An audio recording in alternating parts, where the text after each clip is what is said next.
Alice here with a legal nuts and bolts video on failure to state a claim.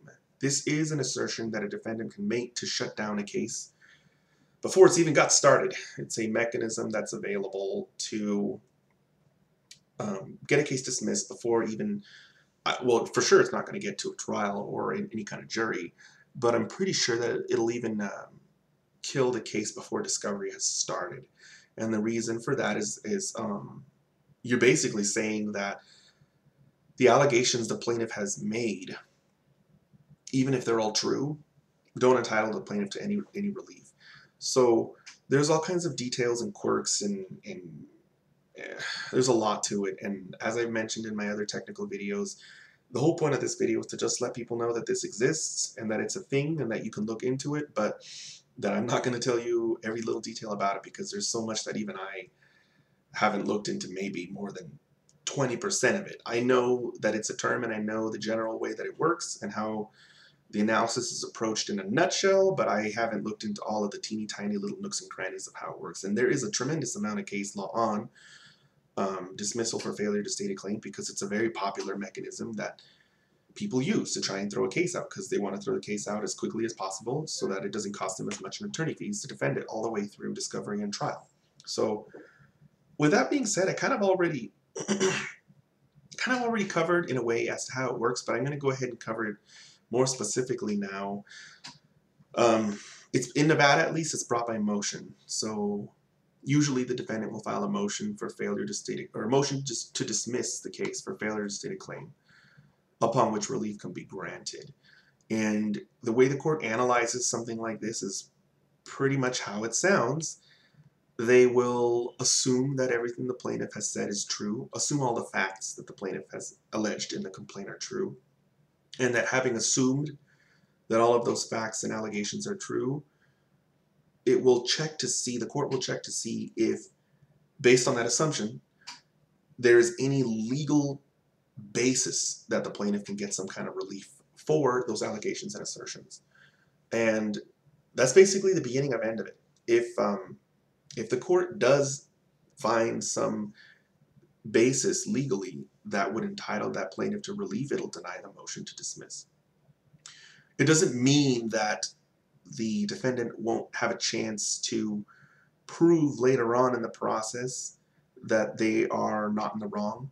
It just means that the defendant won't be able to kill that case right from the get-go. They're going to have to go through the process. That's what that order denying, that's what the consequences of the order denying would be.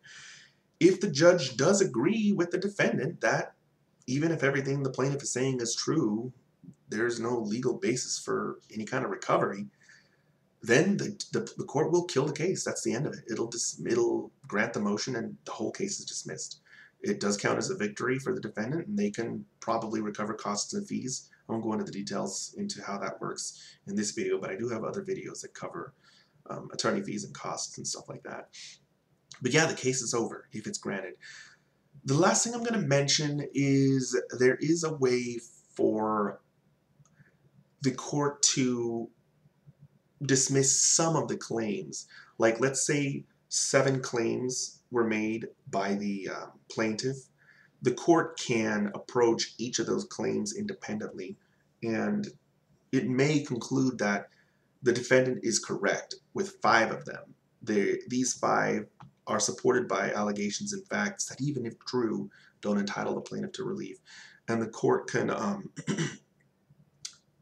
decide that with the other 2, that the defendant is wrong, that if these allegations and facts asserted by the plaintiff are true, there may be some kind of entitlement to relief. And so the court can dismiss 5 of those and let the other 2 continue and carry on into a trial. Or maybe there's other ways to defeat a case before trial. I'm going to cover those ways in another video. But anyway, what I did want to explain is that there is a way for a court to partially agree with the defendant and dismiss some of the claims, but not all of them. And of course, if that happens, the defendant will still have to deal with the remaining claims later on in the process, but they at least won't have to deal with the ones that were dismissed. Hopefully, people can take this video and go somewhere with this video. I'm sorry that I'm not here to help people know all the ins and outs and all the details and all that, but I've always stood by my claim that this is a channel to help people help themselves and not a channel to give people the exact formula and the exact answer. And of course, part of that is because even if I was right and I did give the exact formula to approaching the process or the exact answer, law changes all the time. So even if I did go into all that work and I was right today, 2 years later it could change and I could be wrong. So with that being said, I'm going to go ahead and end this video, and I'll see you guys next time.